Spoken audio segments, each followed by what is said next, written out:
தேசிய ஜனநாயக கூட்டணியுடைய தலைவர், அனைத்து இந்திய அண்ணா திராவிட முன்னேற்ற கழகத்தினுடைய பொதுச் செயலாளர், நாளைய தமிழகத்துடைய முதலமைச்சர்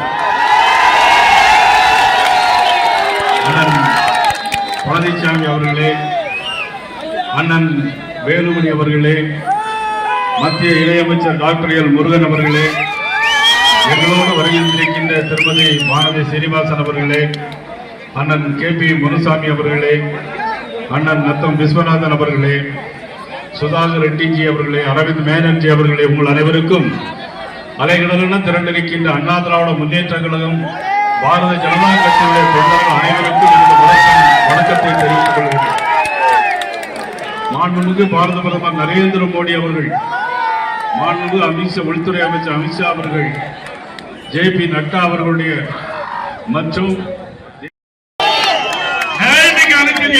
முன்னேற்ற கழகம் பாரதிய ஜனதா கூட்டணி 2026 சட்டமன்ற தேர்தலில் மிகப்பெரிய வெற்றி பெறும். இமாலய வெற்றி பெறும்.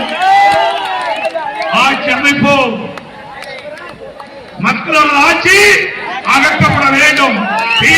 திமுகவை அடுத்த ஆண்டு நடைபெறுகின்ற சட்டமன்ற தேர்தலில் வீழ்த்துவோம், வெற்றி பெறுவோம். நல்ல ஆட்சியை தமிழகத்திலே நாம் கொண்டு வருவோம்.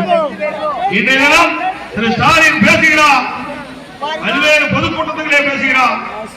எப்படி அதிமுக பாரதிய ஜனதா கட்சியோடு கூட்டணி வைப்பீர்கள் என்று. திரு ஸ்டாலின் அவர்களே, உங்களுக்கு ஞாபகம் மறதி என்று கருதுகிறேன். 1999 கூட்டணி வைத்தீர்களா இல்லையா? நாடாளுமன்ற தேர்தலில் 2001 சட்டமன்ற தேர்தலில் தமிழகத்திலே பாரதிய ஜனதாவோடு திமுக கூட்டணி வைத்ததா இல்லையா? நீங்கள் வைத்தா பாரதிய ஜனதா கட்சி நல்ல கட்சி. நாங்க அண்ணா திமுக பாரதிய ஜனதாவோட கூட்டணி அமைச்சா மதவாத கட்சி. இதை தவிர்த்து வேற ஒன்றுமே சொல்ல முடியாது. அனைத்து இந்திய அண்ணா திராவிட முன்னேற்ற கழகம் 2011 2021 வரைக்கும் ஒரு சிறப்பான ஆட்சி கொடுத்தோம், பொற்கால ஆட்சி கொடுத்தோம். எங்க ஆட்சியில எதுவுமே அவர்களால் குற்றம் கண்டுபிடிக்க முடியல. இந்த இடம் என்ன பேசுகிறார்?